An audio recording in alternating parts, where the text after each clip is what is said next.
1-2-1-2, I go by the name of DJ What, and you're now listening to the original Jeek Podcast. Let's go!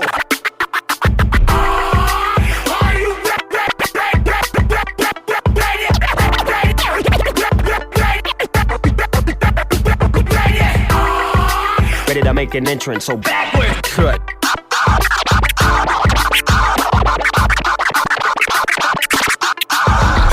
Come on, cut for me. Oh yeah. Whoa, slow down. Whoa, speed up. Fresh. Yeah, making me itch. What up, Jeeks? This is your host of the original Jeek Podcast, the one and only RockinMrMagic, and welcome back to another episode of the original Jeek Podcast. Yo, it has been craziness going on in the sports world, going on in entertainment, in nerd culture, geek culture. It's been wild out here. We've got so much going on. Got a brand new segment today, so we're going to jump right in on it. I am flying solo today. Before I go too much further, I want to thank everybody who tuned in to the live stream when we talked about Cobra Kai season 6. Yeah, season 6 we're on. And talked part 1 and part 2 of Cobra Kai season 6. Had a good time doing that. Special shout out to Jeek Nation Facebook community member Stellar Chance for showing up and showing out, engaging a lot in the chat. Thank you so much. For everyone who was interested, who came through, we appreciate every bit of support you guys give. Thank you. So to start the show here, we are going to jump into our normal quick hits to begin the episode. Starting with Coach Hubie Brown is calling it a career. Hubie Brown, who's probably known to a lot of people, especially the younger demographic of the show. You know him more as a broadcaster, really old guy. And the man's 91. So yes, I can say he's really old because Coach Brown is old. But you know him more as a broadcaster than a coach. But he has been in basketball for a long, long time. This is a guy who coached NBA legends of multiple eras. We're talking about a guy who coached, he coached Bernard King on the Knicks. We're talking about a guy who coached, I believe he coached Oscar Robertson. I'm trying to remember now. My memory is drawing a blank here.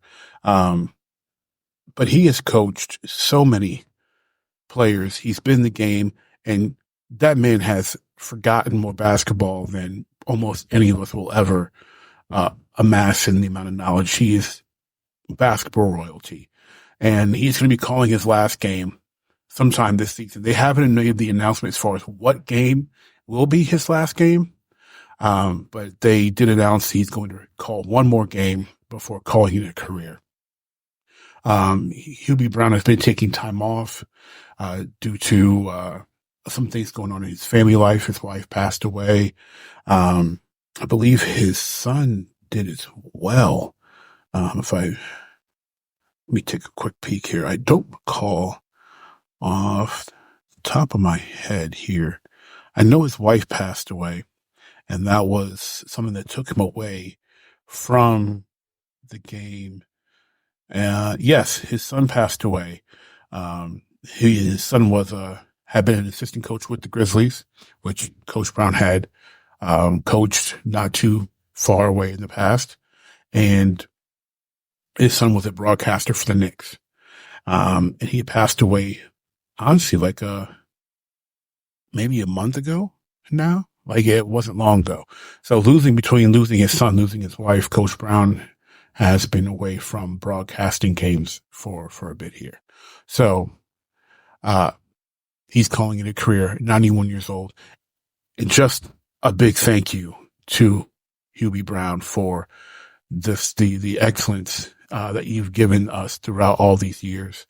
The basketball knowledge, the stories, the fantastic analysis, being a great person, a great role model for basketball players, basketball coaches, and broadcasters alike. Tipping the hat to you, Coach Brown. Next quick hit. Delaware State University. Delaware State University, if you're not familiar with it, is an HBCU. And they will be the first HBCU to have a Division I women's wrestling program. This is interesting, and I think it's exciting news. Women's wrestling is growing, and at a rate I think is larger than what people realize. So I'm this news of Delaware State making this change is really, really, I mean, it's super dope. It's really awesome. Let me pull up some details here. And of course, I am having an issue because I have an ad blocker on. And the site wants me to turn it off. I ain't doing that. So we're changing browsers. So the school expects to start their program in the 25-26 season. And they made their announcement almost a month ago now. I say early November. They made the announcement. They're going to partner with the HBC Wrestling Initiative, which so far the program has, the initiative has given a little over $1 million to the program's development. So this is going to be, honestly, it's could be very impactful. This is going to provide, obviously, scholarship opportunities for additional women athletes. This is going to, just continue to broaden the horizon and the appeal of women's wrestling within HBCU specifically, further within Division I college athletics, and obviously trickle down to high school. And possibly we will see more women wrestling on the high school level, and leveraging that to continuing to as a tool to further their education. So this is honestly a really cool thing.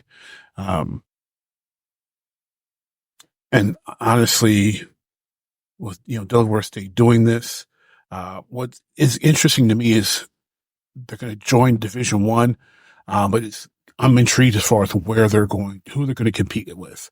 If they're going to try to join a conference, if they're going to stay independent, are they going to try to, use this to get other schools to also field a program for the 25-26 season? Because honestly, they could. I mean, we're not too far away from that, but a wrestling program honestly is, I shouldn't say it. I'm not going to trivialize what it takes to start an athletic program. It takes a lot, but it's not something that requires a whole lot of change administratively. Obviously you need to make the time for meets, around, basketball schedule, volleyball, and other sports that would coincide around the wrestling season. But if you've got a gymnasium, all you need to do is buy mats and, roll them out and get some reps. And it's not hard to do that, those physical aspects of, having a meet. But obviously you've got to get, coaches, maybe, additional members to your training staff, because they're, you're not going to be able to really pull from, football or basketball or any other top sports that you may have. So you may have to add some additional, staff members to the training staff. And, uniforms. Those are the logistical type of things. But I really think this is super cool. And I'm very excited to see where this goes, how this goes, and who ends up being the opponents fielded against Delaware State. Next quick hit. Actually, you know what? I don't think it's going to be that quick. So I'm not going to do it as a quick hit because I really don't think I don't feel like it's quick. I really don't. I'm going to go into it as a topic. Actually, you know what? I'm not going to go into it as a topic right now. Right now, what I'm going to do is we're going to do our brand new segment, which is not me banging things. And not this pocket knife in the background that just made an obtrusive noise. Sorry about that. No, this is a brand new segment that's premiering here on this episode, and we'll have multiple appearances throughout next year's season. Somewhere in the multiverse. That's right, somewhere in the multiverse. So this is essentially our what if like segment. And today's somewhere in the multiverse is that somewhere in the multiverse, Prime Dr. Julius Erving was teammates with Prime Pistol Pete Maravich. Yes, in this reality, they were teammates for a summer, the summer of 1972, where Dr. J was signed with the Atlanta Hawks. He ended up playing the 72-73 season in the ABA for the Virginia Squires. But during that summer, the Doctor and the Pistol were teammates. Dr. J is quoted as saying that Pistol Pete is the most skilled basketball player that he ever saw. Like, ever saw. That's high praise coming from a legend like Dr. J. So somewhere in the multiverse, out there, maybe, Earth 2899, we see Dr. J and Pistol Pete playing together, and possibly, particularly at that time, like we've seen great, amazing highlight-filled teams, Showtime Lakers, the Lob City Clippers, the Glove and Rain Man in Seattle. Like we've seen some amazing high-flying, especially point guard to forward duos where, throw it up and go get it. J Kidd and Vince Carter and RJ and Kmart. Like we've seen that point with that handle, that vision, and then that high flyer or flyers catching the rock and just throwing it down. We've seen that. We almost had it in this universe, but somewhere in the multiverse, it happened. We had Dr. J in the 72-73 year averaging 31 points per game, 12 rebounds, 4 assists. The Pistol averaging 26, 4 rebounds, and 6.9, so 7 assists per game. And what's wild about this is that in the 72-73 season, the Hawks made the playoffs. They were 46-36, lost in the semis to the Celtics 4-2. Now, the Doctor would have replaced a small forward for the Hawks of that season, a Lou Hudson. Now, Lou Hudson, if you don't know who he was, Lou Hudson was no scrub. Lou Hudson could ball. And in the 72-73 season, Lou Hudson himself averaged 27, 6, and 3. So let's not act like Lou Hudson was a bum out here. Like Lou Hudson had game. And Lou Hudson played small forward for the Hawks that season. But if with Doc there in the multiverse, Lou Hudson's not playing small forward.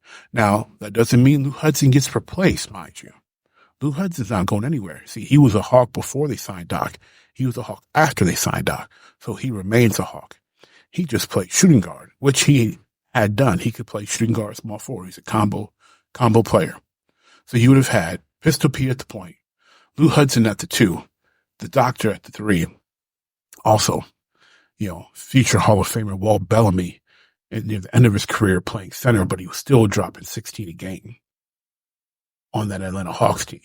And all of a sudden, you have an extremely lethal and potent team that's flying down the court with the Pistol leading the break with that handle and that court vision, and the Doctor just being unstoppable.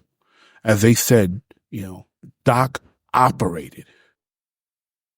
And now Lou Hudson, he wouldn't average 27 with Doc, come in there averaging 30. But even with the reduced shots, Lou Hudson's probably still averaging 18 to 20 per game. Now that 72-73 Celtics team against the Hawks team with the Pistol, with the Doctor, Lou Hudson, and an aging Walt Bellamy. I don't know about that 4-2 win anymore. I don't know about that now. That's a lot different. That series changes a whole lot. That's a whole lot to defend. And Hondo and Dave Cowens were great. And Celtics teams were really good, but they weren't as strong as they were in the 60s. And they weren't as strong as they ended up being in the 80s. Those 70 Celtics teams were good and still won titles, but they were weaker. They were more vulnerable than those other teams are looked at. And you look at them on paper, they were more vulnerable. They had more holes in the armor. Somewhere in the multiverse, Dr. J leads the Atlanta Hawks against the Boston Celtics, and well, who knows? Before we continue the show, we're going to get this out of the way early, and that is talking to you about Zencastr. You don't know about Zencastr? You should, because this show is made on Zencastr. I'm talking to you right now, recording this episode on Zencastr. Zencastr is the ultimate web-based podcasting solution. It provides high-quality audio and video podcasting, production, and hosting. It's got a full suite of professional tools that podcasters can seamlessly, and I mean seamlessly, smooth like butter, baby. They can record, produce, and publish their studio quality content, all from one destination. I'm at home, man. I guess say the studio. I'm at home. I'm in a spare bedroom that's like an office. And I don't have any, my floors are hardwood. You're not supposed to have that. You're supposed to have carpet to buffer the sound waves. The tiles to keep things from audio from bouncing all over the place. Yet Zencastr helps me compensate for those little things that I don't have in my budget to pay for right now. You still get great quality. You still get this awesome sounding podcast. This podcast doesn't get made as often as it should because life. And I strive to produce more content more consistently. But Zencastr helps me produce this content and make it so that it doesn't take too long when I have the opportunity to produce it. You can do the same. You can have what I have right now. Record up to 4K for video, giving you picture perfect quality. 1080p available for all podcast players when it comes to playback. You can have post-production from Zencastr, taking the headache out of processing your audio. Audio production is not the simplest thing. It takes some time to learn, but Zencastr is a great tool to ease your audio production time. You can adjust your levels, reduce background noise, all with a click of a button. Are you ready to start? Go to zencastr.com/pricing and use our code GEEKNATION, JEEKNATION, Jeek Nation, and you'll get 30% off your first 3 months of Zencastr Professional. I want you to have the same easy experience I do for all my podcasting and content needs. It's time to share your story. Again, go to zencastr.com/pricing and enter our code GEEKNATION. Save 30% off your first 3 months. Now, back to the show. So, what was initially going to be a quick hit, I think warrants a bit more talking about, and that is the NBA All-Star Game format. It is going to change, and I'm curious to know what you all out there, Jeek Nation members, listeners of the original Jeek Podcast, friends who may have been told to check the show out, people who just randomly looking for new podcasts that stumbled upon this show. I, RockinMrMagic, would like to know what you think of the NBA's pickup tournament format. Now, it's a little different, okay? I'm not going to pretend like I fully get. I'm going to adjust this a little bit here. I'm not going to pretend like I fully understand where the NBA is going here. It's a little better. This is different. I get why Adam Silver and the league wants to do this, and let's make this clear, okay? Before I go into the tournament and rant about this is that or this is this is good, this is bad, this is stupid, this is great. Before any of that happens, let me preface any comments by saying any of these changes are the players' fault. Now, if you're listening to this show, you know I go hard for players. I go hard for players getting their money. I go hard for players being taken care of. Their health. I go hard for players succeeding. I go hard for players. But I will hold players accountable for things they need to be held accountable for. And one big thing NBA players need to be held accountable for that directly impacted the All-Star game and has impacted other aspects of the game. But this in particular specifically is a big problem that we have with effort. They don't try in the All-Star game.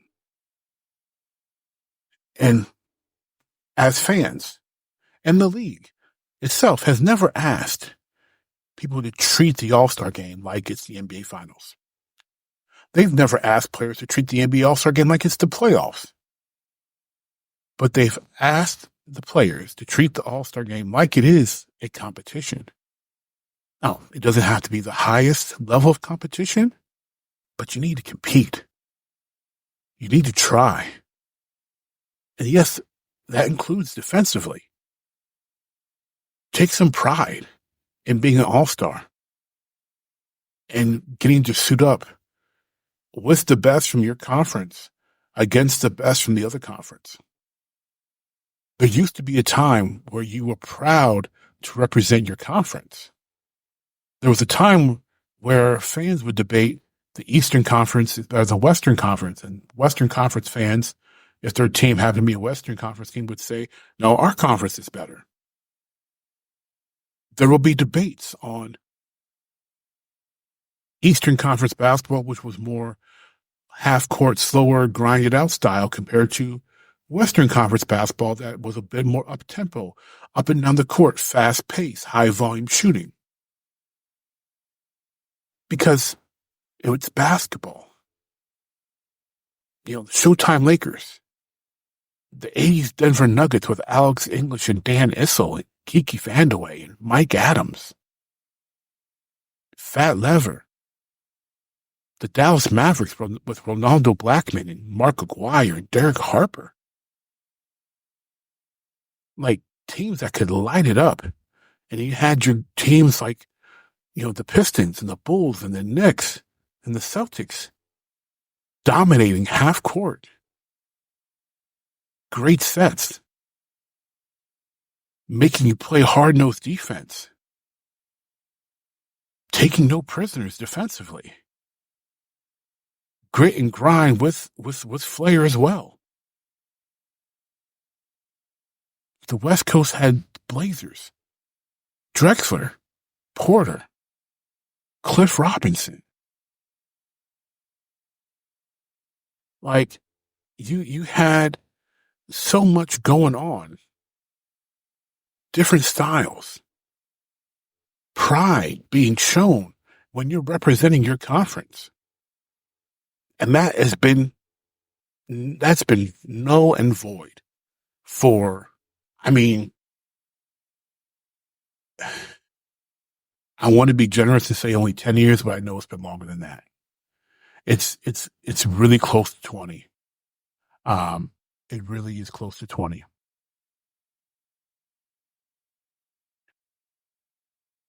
And I don't understand why, we are at this stage. I don't. It doesn't, it's frustrating. So the players are at fault for these changes that we're going to talk about. So again, we're talking about it's called it's a pickup style tournament. It's going to be it is going to be a first of its kind.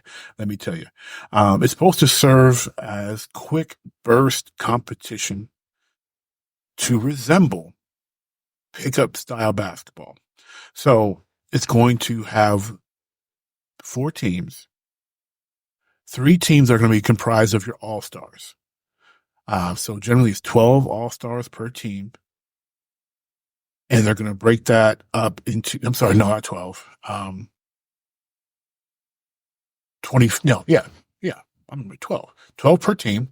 And then what they're going to do is they're going to break them up into teams of 8. So 8, 8, and 8. And then you're going to have a 4th team that is going to be comprised of 8 players from the winner of the Rising Stars competition, which is essentially the sophomore rookie game, which they call it the Rising Stars. So the winner of the sophomore rookie game, which is probably going to be the sophomore, it usually is, the winner of that will then be into this 4-team tournament. You still with me? Because that's kind of goofy. So then the 4 teams will face each other in matchups. So team 1 versus team 3, team 2 versus team 4, and the winner of that game goes on to the final round to then crown your all-star pickup champions.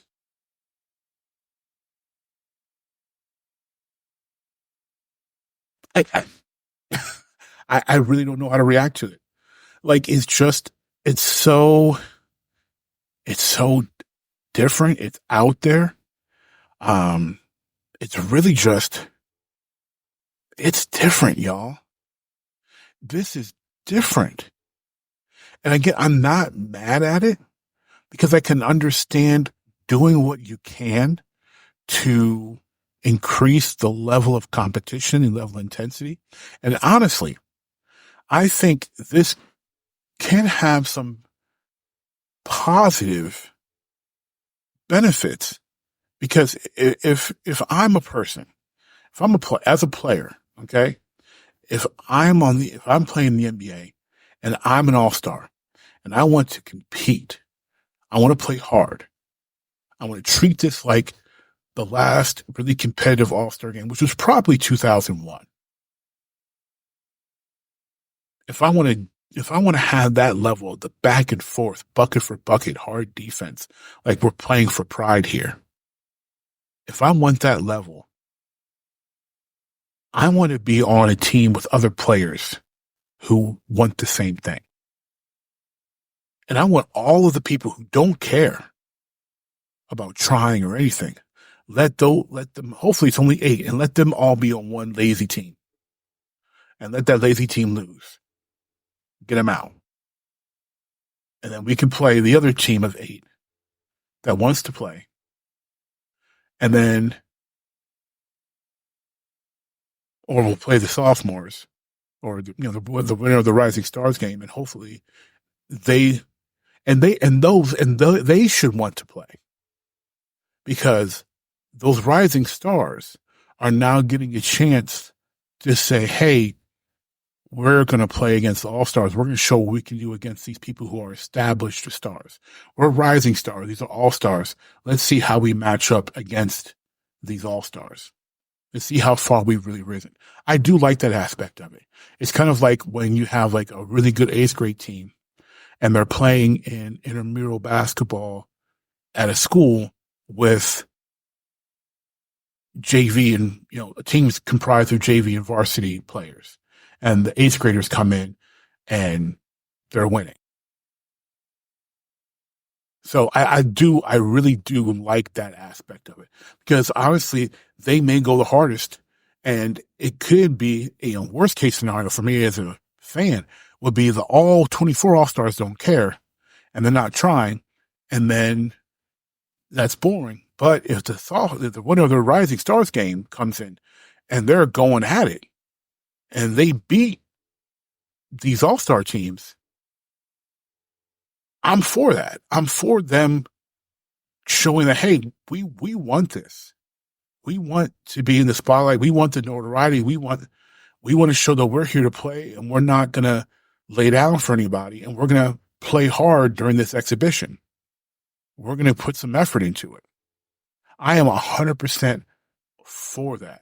And if that happens and the Rising Star team wins, the internet is going to fry every All-Star. Every single one. And I will be the loudest person on the internet. I've never gone viral in my life, but I will make so many videos roasting every single NBA All-Star who let a group of rookies or sophomores come through and beat two teams comprised of NBA All-Stars to win this tournament. I will roast all of them. All 24 get it, because the 8 that didn't even make it to play the sophomores or rookies, they're going to get it too. Every single one of them. I will make so much content. I'll take a day off and make content. Roasting, just straight frying these players, because there's no excuse for it. And there is no way that a team of rookies or sophomores should beat a team of all-stars. But we may see it because of a lack of effort. A lot of talking heads, Stephen A's and, Gilbert Arenas and other, people who are known for sharing their opinion, a lot of them don't like this. A lot of them think it's stupid. And honestly, I get it. And when I first heard the idea, I was like, man, this sounds stupid. But I understand why Adam Silver and the committee is doing anything they can to try to increase the level of competition. Let's face it, NBA viewership is in decline. All-Star Game viewership is in a free fall. No one wants to watch guys not play defense, shoot 40-foot threes the entire time, or try to do dunk contest dunks in game, but then those same players won't go to the dunk contest. Like, that is boring. There's nothing entertaining about it. There isn't. A pickup style, as far as pickup style format is I mean, I can't say it's not the solution because we haven't seen it yet.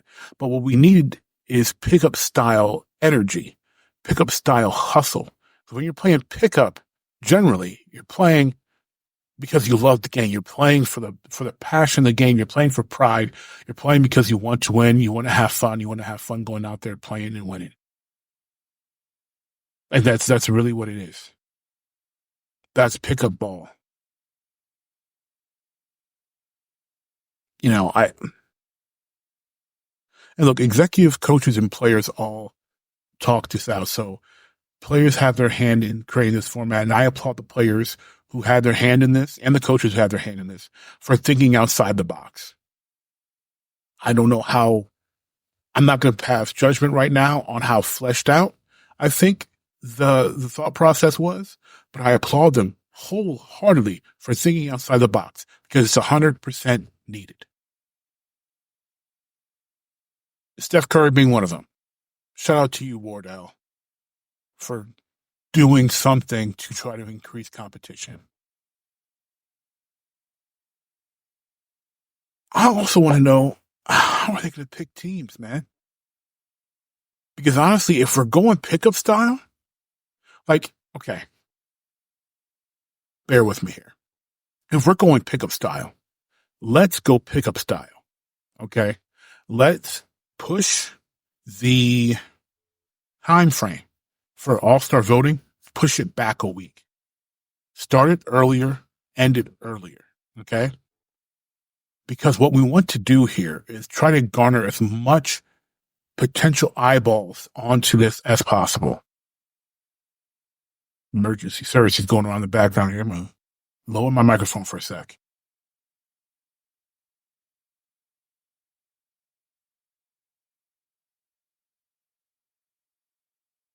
Wow. I hope everybody is all right there. Just going to pray. As soon as this show is done, just pray that everybody there is okay. Whatever's going on with that emergency services vehicle that just drove by. So, like I was saying, push it a week back, start it a week earlier, end it a week earlier. Because what we want to do is cultivate as much of a pickup atmosphere as possible. So what I would need them to do is once, and it's going to be a little bit of a demand early on some of these players, and they don't have a ton of downtime. But what I would do is not put too much more demand on them. But instead of, like before they had the captains, draft their players. So now what we do is the 3 highest vote getters of the All-Star game, those are immediately captains. And what we would do then, like they could be on a phone or whatever, and they pick their squad. They see who the All-Stars are and they pick their squad, and, we're watching it while they do it. It's on TikTok or whatever. And they call up or add whoever to their live stream of who their squad is. And they have the whole squad on there, and let the squad talk. Let them chirp. Let them be like, yo, whatever. Look, man, it's me. And all right, let's say Steph, Giannis, and I don't know, Jokic. Okay, let's say those 3 are the highest vote getters. Just throwing 3 names out. Okay, so Steph, let's say he picks, I don't know, he picks Luka and he picks Wemby. I don't know. He picks 7 other cats. And they're all on the TikTok live with him, and he's getting them hyped. Like, look, he's chirping and they're chirping, and like, look, we gonna make this happen. We gonna get lit. We gonna go out here. We gonna ball, y'all. Getting some groundswell, getting some excitement out of the All-Stars. The All-Stars exude some excitement. That excitement is going to boil over onto the fans, who are then going to get excited. Those fans are then going to start to side with a particular squad. You're going to have talking heads like myself and higher up then start to talk, okay, which one of these All-Stars teams are going to win? Also, you're going to have the same thing with the rookies and the rising stars. The rookies will start their format's different. They will be selected, but they'll have their own thing where they're chirping and they're talking back and forth. They're talking smack on Twitter or on Facebook or TikTok or whatever IG, and they're chirping back and forth with the sophomores. Talking about, hey, we're rookies. Yeah, we all know when to beat these sophomores. We're going to go into that big tournament. We're going to beat them all-stars too. And just get hype. Do it like it is on the street, playing pickup ball. And honestly, let's gamble a little bit with it. Because, winners and stuff, there's a lot of times, dunk contest winners, money gets donated to a charity, whatever. Let them pick a charity and be like, we beat y'all. It's going to, to benefit their own charity. Put a little money on it. Put a little pride on it. Get Cash Apping, because everyone on the streets, Cash App me. We play in front of dollars. Cash App me, or even instead of playing for a specific amount, not only do they, if they win one game, the charity gets X amount, but the charity gets an extra, $100 for every point, for every point margin of victory. So if you win by 10 points, that's an extra $1,000 to that charity, for some pride, and benefit people. So they can be like, look, not only did we beat you, we stomped y'all we beat y'all 21-11. And then we went on and beat this team 21-15. And then we went on and beat this team, and let them talk. Let there be some street vibe to it. Let them chirp. I want to see some old school. I want to see that hand slapping the floor defense. I want to see, let them talk trash. Let them bump a little bit. Obviously, again, this is an exhibition. We don't want nobody hurt. But if we're going to try to emulate pickup to elevate our level of effort, elevate our level of excitement, do it. Please do it. Because that's exactly what I want. I want that. Because you know what? I'm gonna do something that you don't hear me do often on this show, and I'm going to put a lot of praise out to a particular Russell Westbrook. And I don't hate Russell Westbrook. Don't get it twisted. I have my issues with Russell Westbrook's game, but I can tell you one thing I love about Russ that I've never complained about Russ, and that Russ goes hard. Russ gives you 100% effort every single play. And there were times in the All-Star games, Russ was out there, he's going hard, and everybody else is just lollygagging, loping up and down the court. And Russ is flying through the lane, yamming and screaming like he's in a game. Like he's playing an intense regular season game. And I remember fans early on, and it's still early in the days of, Twitter and social media engagement, people were like, what is Russ on? No, Russ is intense. Russ is putting effort. He understands how hard he had to work to get to this level, and he's going to show out. We need more of that Russell Westbrook energy in the All-Star game. Russ plays with pickup ball energy. He's going at it. He's playing with pride. He can shoot 100 bricks in a row. Don't matter. Russ is going after it. So let's get him chirping. Let's get a real pickup feel to it. Make it feel pickup. And if you promote it right, promote it well, get pickup legends, get playground legends to help promote this pickup style. Go get Half Man, Half Amazing. Go get Main Event. Go get AO, Shane the Dribbling Machine, Hot Sauce, Professor, Bone Collector. Get AM1 Mixtape Legends. Go get Skip. He's an NBA alum. Go get Skip to Malou. Call Ray for Alston. Have him help promote this pickup style. Like, if you're gonna do this, you're gonna roll the dice like this. Let's roll the dice, y'all. Because no idea at this point with the poor level of competition. No idea is a bad idea. As much as Stephen A. and other people wanted to lambast this and call it ridiculous and stupid and idiotic and this, that, and the other. To me, no idea is a bad idea. Maybe I shouldn't say that because I don't want them out there in lingerie or anything silly.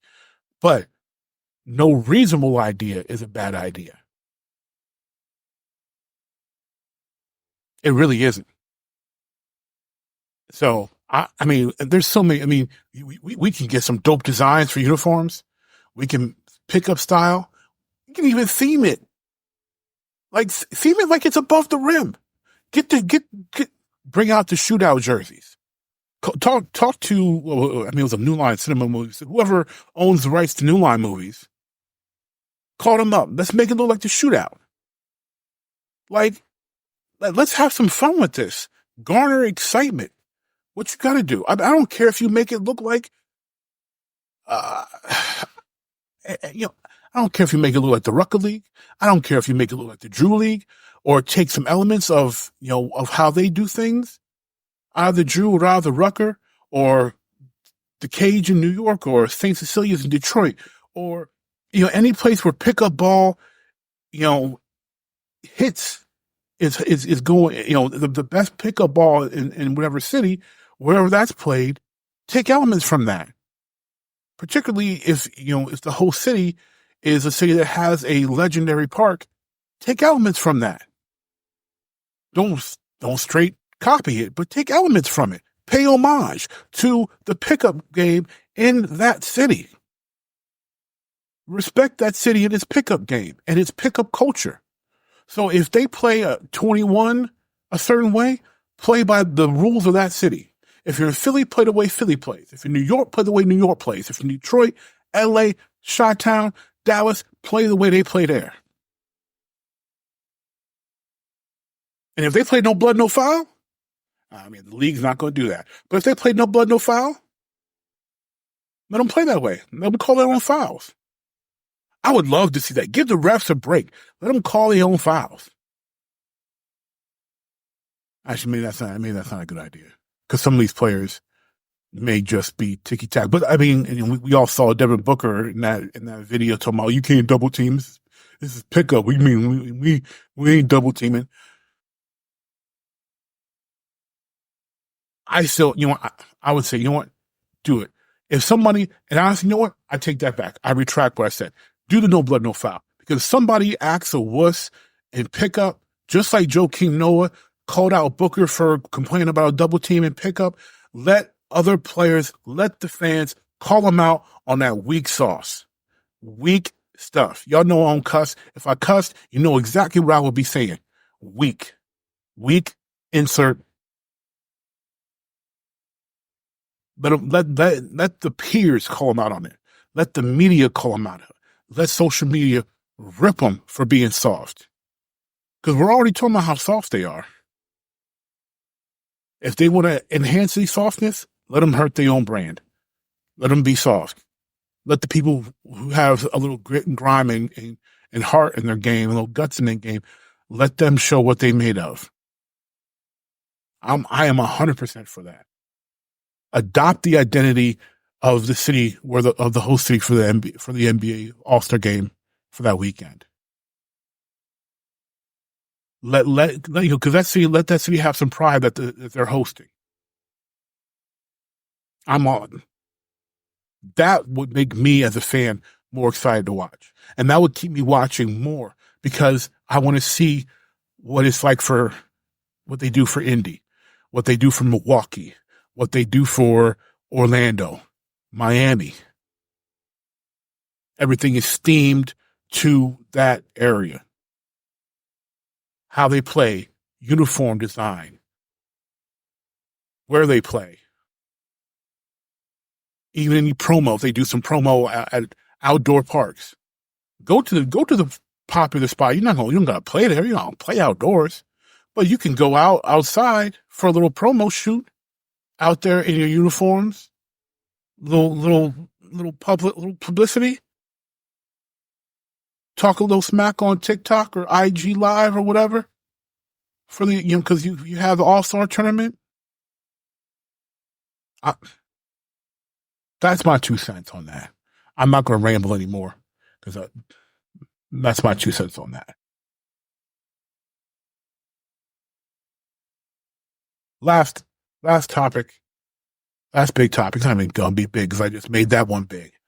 Yeah, I told you it wasn't going to be no quick hit. Come on now. I know what I'm saying. Okay. I'm not going to. Two-parter. Okay. This is December.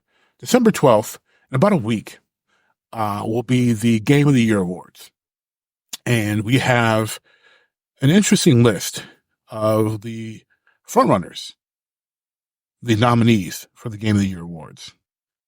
And if I'm honest, we've got some question marks, okay? We've got particularly, so if you don't know, let me pull up the full list before I go too far into this. So we've got the 2024 Game of the Year Awards. Up are the nominees. We have Astrobot. We have Metaphor Refantasio, Final Fantasy VII Rebirth, Black Myth Wukong, Balatro,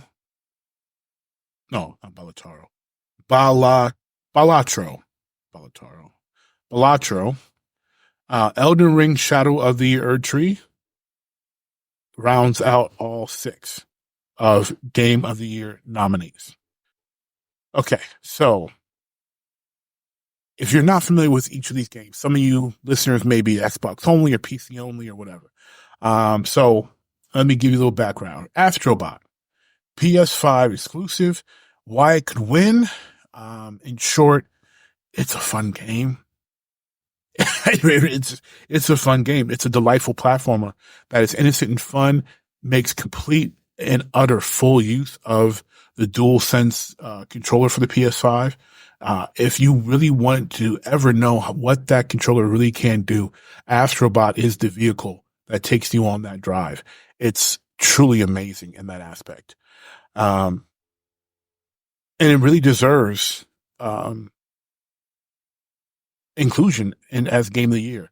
As silly as it sounds, like, because when you look at it, you're like, this looks like something included in PlayStation. That's because initially it was.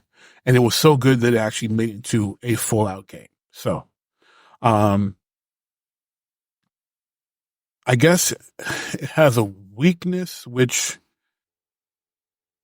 I mean, it's a family game, and family games outside of Mario games, or I guess Zelda's not really considered family, but it's family safe, family friendly. Those, outside of those, like, those games really don't win Game of the Year. It's just not that common. Next we've got Metaphor Refantasio. It's an RPG. It's a distinctly, visual RPG, and it's an RPG darling. It really is. Like, there's no other way to put it. I think its biggest weakness is that there's a better RPG out there. And that would be Final Fantasy VII Rebirth. I think Final Fantasy VII Rebirth has probably the strongest case of being Game of the Year, despite coming out earlier in the year than later and having declining sales. But ever since the announcement last month of the nominees, there's been a resurgence in sales for Final Fantasy VII Rebirth. To me, the only weakness is some people may not look at Final Fantasy VII Rebirth as a new game. If anyone has ever played the original and then played Rebirth, yes, the story is the same. This is a different game. It's not the same game. It's a different game telling the same story. And that should be 100% clear to anybody looking at this and saying, well, trying to find like Elden Ring. Okay. Elden Ring, Shadow of the Erdtree, that's a DLC. Elden Ring came out 2 years ago. This is the DLC. That's the knock on Elden Ring. Is this the DLC? So a lot of people don't, including myself, don't really feel it should count because it's a DLC. Now it's a major expansion, it's a major DLC, but it is not a full game. It's an expansion to an existing game. So a lot of people look at Final Fantasy VII Rebirth kind of in the same vein. It is not. It's not. It truly is its own unique thing. Don't get that twisted. It is its own unique thing. Black Myth Wukong.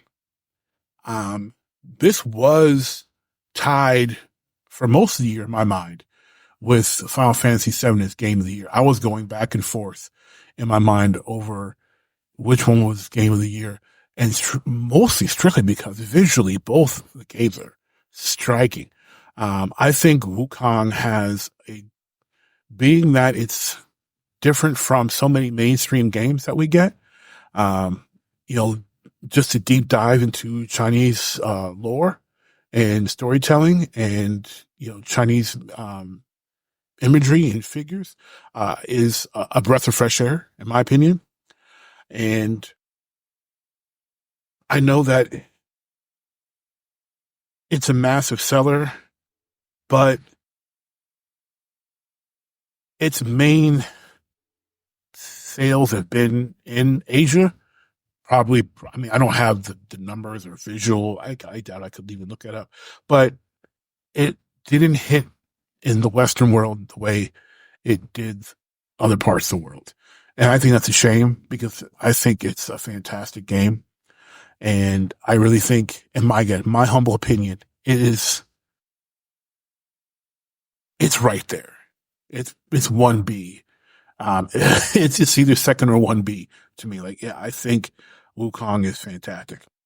The last one to me is I keep trying to mispronounce it, Balatro. And honestly, because it's a card game, and that does absolutely nothing for me, and I don't want to play a digital card game. And it really shocked me that this was even listed here. I hadn't even heard of it prior to the announcement, and I read about it, and I looked at it, I'm like, this has got to be really, really fun or good to me. It's like, I heard people talking about Marvel Snap, and, obviously I hear about physical card games. Obviously Pokemon, is still killing. Magic the Gathering is just exploded. But I've not heard of Balatro. Balatro. I had never heard of this at all. So, I just personally, I don't think it has a shot at winning. I haven't heard of anybody that's heard of it. So to me, it's just kind of a dark horse that got thrown on to the list to keep a buck. I have zero familiarity with it. And I don't really think if it won, to me, it'd be the upset of the century, and you got to place your bet now, but I don't think it's going to win. And honestly, I don't even have any feedback for it because I know so little about it. I really couldn't even find anything really interesting to talk and give it a plus or minus. That's why everything I just said is my personal opinion on the car, the game style and such, because I ain't seen nobody talking about it. To give any other objective opinions about it to form a hypothesis. I really just it's new to me, so I really personally doubt it has much of a shot. But I want to know which game you all think is going to win Game of the Year. I'm going to put in a poll. It's going to be our poll of the week. So poll will be live on Spotify. Poll will be live on Threads and Facebook. So please vote for which game you think will be Game of the Year. By the next time we record, the Game of the Year awards will be out, and we will see how close as a group we all are to picking the winner. And that, my wonderful Jeeks, is going to conclude this episode of the original Jeek Podcast. I'm your host, RockinMrMagic, and I want to thank each and every one of you for your support of this show. You can find us on our preferred podcast app of choice, Good Pods. You can also find us on Apple Podcasts, Spotify, Castbox, and other things. You can't find us. Let us know at jeeknation@gmail.com or message us on any social media platform. We couldn't do this show without you who continue to download, support, share, and like our podcast. And we thank you so much for that. Until next time, peace.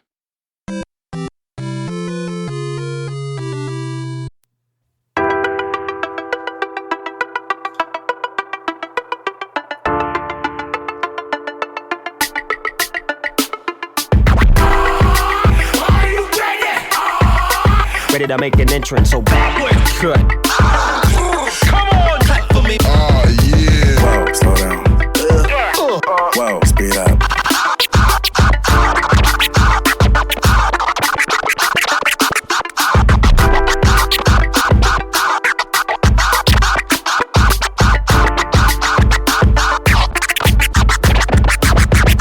This is DJ What, and you're listening to the original Jeek Podcast.